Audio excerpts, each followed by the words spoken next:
Ayan. So, hi guys. Today is Sunday and Mother's Day siya. Ano kung dalawang ampaw?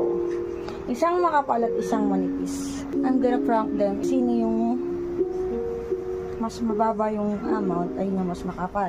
Pero tignan natin kung maniniwala. Ayan. Okay.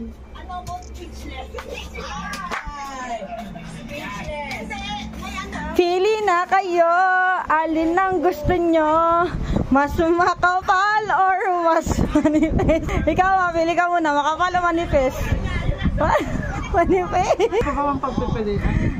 Tingnan nyo ang laman ng sa iyo. Ang makapal, kay mami muna. Magkano ang makapal? 500. Tingnan mo muna, mami. Mama, 1,000 yan. Ikaw.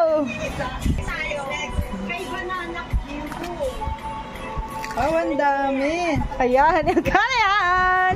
Oh, ay! Ano na yan? Wow, mas manipis.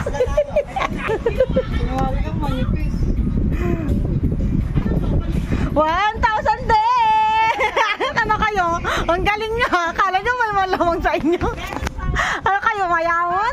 Pakakala ka si J.R. Manina. Ano, mayaman? Bigayan lang ito. $100. Ano? $100. Oo nga. So, ayun. Akala ni mama, mas mababa yung sa kanya. Si mami, paasa naman. Nga pala, papakita ko sa inyo. Nakikita niyo sa mga idol ko, binigyan ako ng rose.